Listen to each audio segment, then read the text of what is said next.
¿Es bíblico el pastorado femenino? Algunas personas creen que no.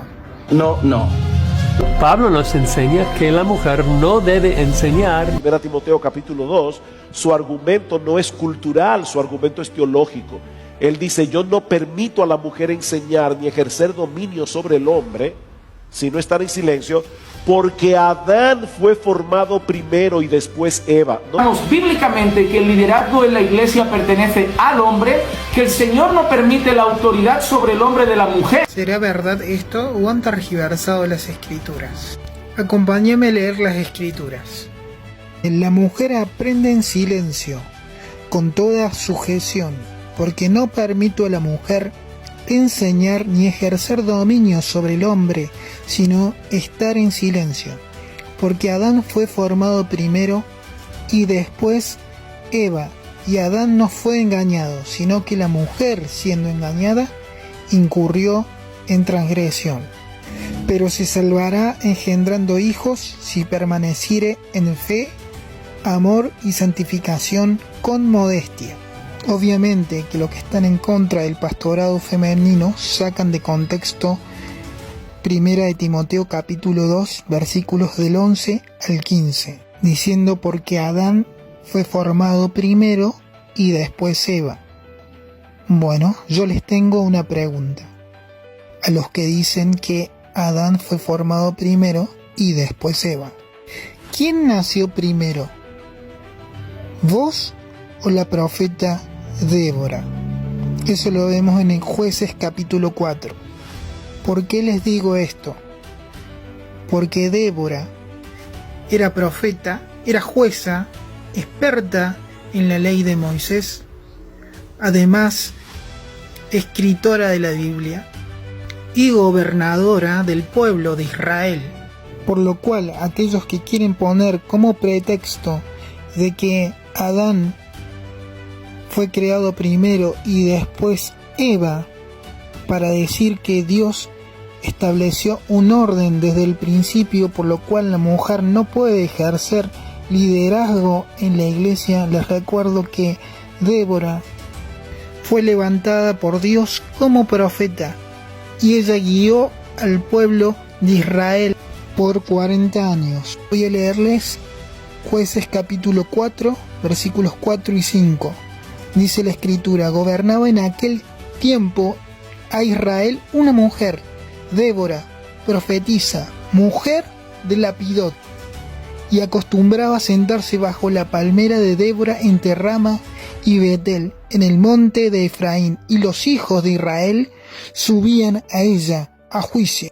Débora, además de gobernadora, profeta, como les dije, fue jueza, y en ninguna parte de la ley de Moisés dice que la mujer no puede enseñar la palabra de Dios a los hombres. En ninguna parte de la ley de Moisés dice que la mujer tiene que estar en silencio en la congregación. Y eso, Pablo, que era rabino, lo conocía muy bien. Por eso digo que sacan de contexto lo que Pablo dijo. Además, como se sabe por las escrituras, Pablo tenía mujeres que profetizaban en la iglesia, así que es imposible que guardaran silencio. Podemos ver un ejemplo en Hechos capítulo 21, versículos 8 y 9. Por esta misma razón, Pablo decía en 1 Corintios capítulo 14, versículo 31, porque podéis profetizar todos, uno por uno, para que todos aprendan y todos sean exhortados. Y el que diga que la mujer no puede enseñar en la congregación es un mentiroso y está contradiciendo las palabras del apóstol Pablo. Porque sabemos que el fin de la profecía es que todos aprendan y todos sean exhortados, y eso requiere enseñanza. Ahora voy a leerles un artículo donde se habla de este capítulo y versículos en su contexto, desde el idioma original de los textos, griego helenístico. Vamos a ver sus términos.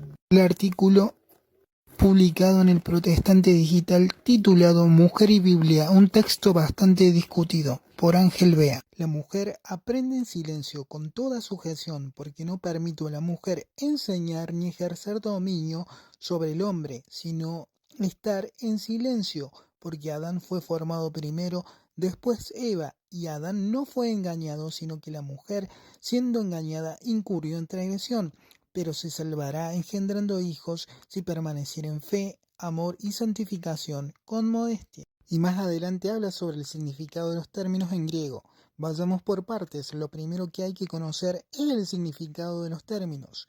Una cosa que llama la atención en principio es que el término que usa Pablo para autoridad no es el que debiera haber usado si hubiera querido prohibir a la mujer hablar o enseñar en la iglesia ejerciendo autoridad. Al respecto dice el conocido y biblista y comentarista del texto bíblico Stuart Park: porque no permito a la mujer enseñar ni ejercer dominio sobre el hombre.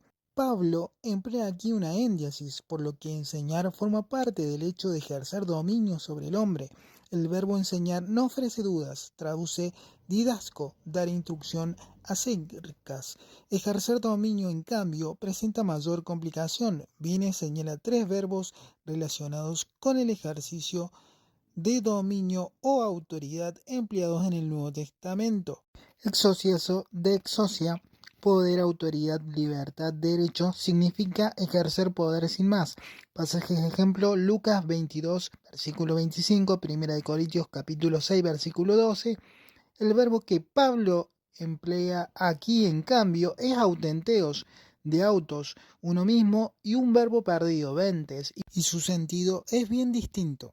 Según Vine, significa trabajar para ejercer autoridad por su propia cuenta. Dominar se usaba anteriormente para significar uno que mataba a otro con propia mano, o asimismo más tarde llegó a significar uno que actúa bajo su propia autoridad. El matiz es importante porque arroja luz sobre la transgresión de Eva. Entonces está claro que lo que el apóstol Pablo está prohibiendo no tiene nada que ver con lo que la mujer no pueda hablar o enseñar en la iglesia, sino de un tipo de enseñanza y ejercicio de autoridad por lo cual quiere ejercer dominio sobre el hombre.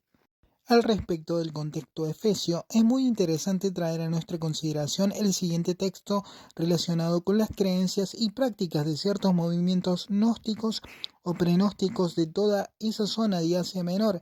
En ese tiempo, sus doctrinas se basaban en complicadas interpretaciones alegóricas, y en sus comunidades las mujeres desempeñaban un papel muy destacado, ya que consideraban que Eva era la mediadora que había traído el verdadero conocimiento a la raza humana. En la zona de Asia Menor, lo femenino era considerado como la fuente de la vida. La Gran Madre recibía diferentes nombres, uno de ellos era Artemisa. Los romanos la conocían como Diana de los Efesios, cuyo templo era una de las 7 maravillas del mundo. A veces se le identificaba también con Eva, a quien los mitos gnósticos consideraban como la que había traído la vida y el conocimiento a Adán. Por eso el versículo 13 puede entenderse como una refutación de dicha enseñanza. Se prohíbe a las mujeres que enseñen que la actividad femenina dio la vida al hombre, porque de acuerdo a las escrituras, Adán fue creado primero. Por otra parte, Eva no trajo el conocimiento, gnosis, sino que siendo engañada cayó en transgresión. Por tanto, los versículos 13 y 14 no son la razón por lo cual las mujeres no pueden ejercer el liderazgo, sino se trata más bien de la refutación de una herejía ampliamente difundida en la zona por los mitos gnósticos o protonósticos que glorificaba a Eva. Esta interpretación, por otra parte, armoniza con otros ejemplos en los que Pablo primero indica la herejía y después la refuta. 1 Corintios capítulo 15, versículos del 12 al 57, 1 Timoteo capítulo 4, versículo del 3 al 5, 2 Timoteo capítulo 2, del versículo 17 al 19, y Romanos capítulo 3, del versículo 8 al 31.